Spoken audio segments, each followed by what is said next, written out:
ఇంకో పక్కన పెద్దలు అన్నట్టు అధ్యక్ష 2019 నుంచి 24తో పోల్చితే ప్రభుత్వ పాఠశాలలో సుమారుగా 72,000 మంది విద్యార్థులు తగ్గారు అధ్యక్ష.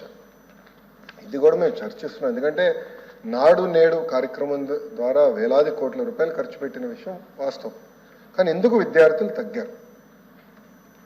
గత ప్రభుత్వం సిబిఎస్ఈ తీసుకొచ్చింది. సిబిఎస్ఈ మళ్ళీ బోర్డ్ ఎగ్జామ్స్ అని పెట్టారు. తర్వాత ఐబీ గురించి ప్రస్తావించారు. టోఫుల్ గురించి కూడా ఒక ప్రశ్న ఉంది, దాని గురించి కూడా మాట్లాడతారు. కానీ నిర్ణయాలు తీసుకున్నప్పుడు, విద్యారంగంలో నిర్ణయాలు తీసుకున్నప్పుడు చర్చించాల్సిన అవసరం ఉంది. యూనియన్లతో మాట్లాడాలి, ఉపాధ్యాయులతో మాట్లాడాలి, అందరినీ కూర్చోబెట్టి ఆమోద్యమైన పరిష్కారం వెతకాల్సిన అవసరం ఉంది అధ్యక్ష. నీ జర్క్ రియాక్షన్ తీసుకోవాల్సిన అవసరం లేదు. అందుకే మీరు చూస్తే నేను మంత్రి కరెక్ట్ ఈ రోజుతో నెల అయింది నేను ఛార్జ్ తీసుకుని.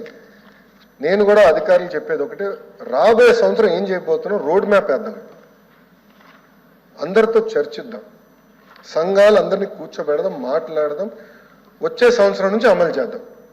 నాకు నచ్చింది కనుక ఇది ఇద్దాం, నాకు నచ్చలేదు కనుక ఇది తీసేద్దాం అనేది కరెక్ట్ కాదు. చర్చించిన తర్వాత నిర్ణయం తీసుకుందాం అనేది ఒక లక్ష్యంగా మేము పెట్టుకున్నాం.